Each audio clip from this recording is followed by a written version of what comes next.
Now it's time to go inside the SEC, brought to you by Auto Owners Insurance, and we welcome in the head coach of the Razorbacks, Mike Anderson. Coach, currently on a 3-game losing streak, but 2 of those losses were very close. 1-point loss to Georgia in overtime, a 2-point loss to LSU. What do you believe is the difference down the stretch for your team right now? Well, I think it's mental breakdowns. We're having mental breakdowns at the wrong time, and we've had a series of 6 games that, 6 points or less, and so it's been the theme of this year. We're almost plays away, and so, but the thing you got to do is you got to be able to finish. We're getting to the finish line, but we're not finishing.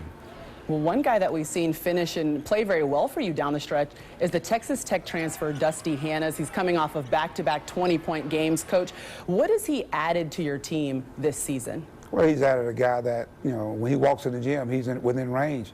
And the thing I love about it is that he's not only just a shooter, I mean, he's showing people he can put the ball on the floor and create with space. And so what it does to me, it opens up the floor where now Jabril Durham, who's one of the top assist guys in our league, he's able to distribute the ball not only to Dusty Hannas, but you got Antoine Bell on the other wing, and you got a guy like Moses Kinsley who's improved so much. So it's one of those deals where this guy has added another feature to our team.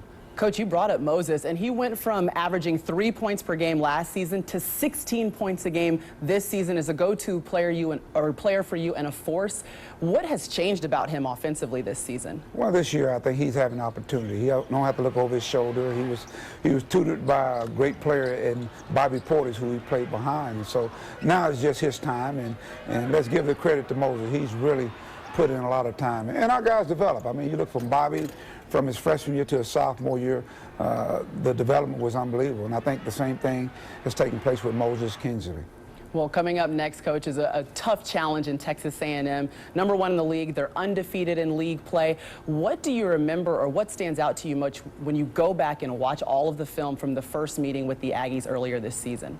Experience, their experience versus our inexperience when we played them early in the year. But I got to say, they've got a nice mixture of 5-year seniors. When you look at Jones, I think Jalen Jones is probably playing as good as anybody in our league right now. Had his career high against our basketball team. But then you got a pro player in Daniel House and Caruso.